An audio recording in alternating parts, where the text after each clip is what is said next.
Assalamualaikum warahmatullahi wabarakatuh.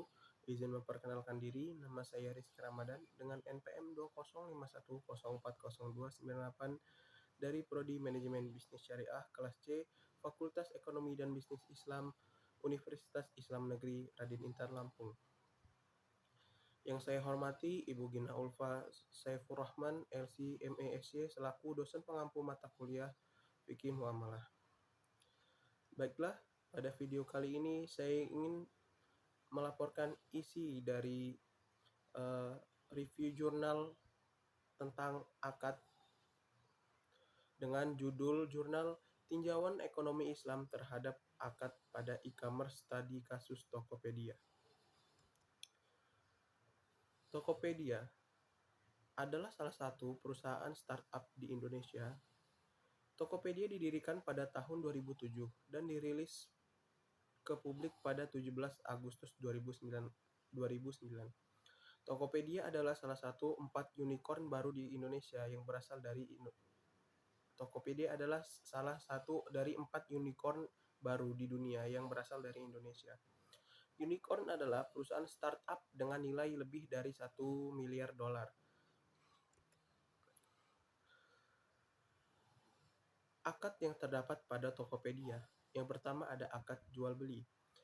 Jual beli adalah kesepakatan untuk menukar hal yang bukan merupakan keuntungan atau kesenangan. Akad ini terjadi antara pengguna layanan Tokopedia dengan penjual yang terdaftar pada layanan aplikasi Tokopedia. Yang kedua, akad jual beli salam. Jual beli salam adalah kontrak antara pembeli dan penjual untuk memesan barang, dan salam penjualan adalah kontrak antara pembeli dan penjual untuk memesan barang. Akad ini terjadi antara pengguna Tokopedia dengan penjual yang terdaftar pada layanan aplikasi Tokopedia. Akad yang ketiga ada ijaroh. Ijaroh adalah akad atas manfaat suatu produk atau barang properti dalam jangka waktu tertentu yang akan diganti dengan pengganti sejumlah uang yang telah disepakati sebelumnya. Akad ini terjadi antara perusahaan Tokopedia dengan penjual yang terdaftar pada aplikasi Tokopedia dan antara perusahaan Tokopedia dengan pengguna layanan.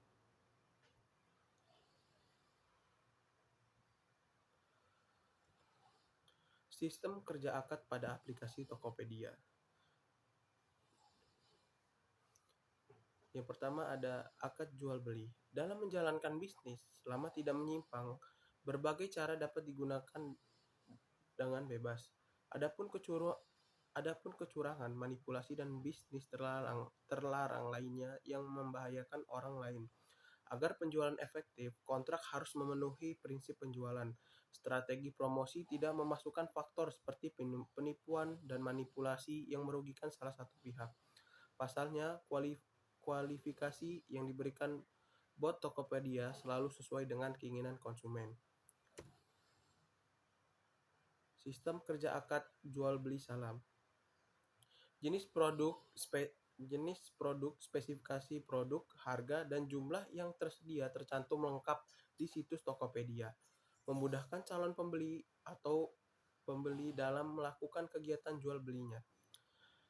Dalam aplikasi ini, konsumen akan memilih barang yang akan dibeli, kemudian memasukkannya ke dalam keranjang belanja. Dan jika pembeli setuju dengan ketentuan yang ditentukan, maka pembayaran akan dilakukan. Artinya melalui situs belanja ini, konsumen akan mudah dalam berinteraksi. Jika pembeli telah mengirimkan bukti transfer sebagai opsi yang disediakan di situs belanja, penjual akan menerima pesanan dan mengemasnya. Sistem kerja akad pada aplikasi Tokopedia.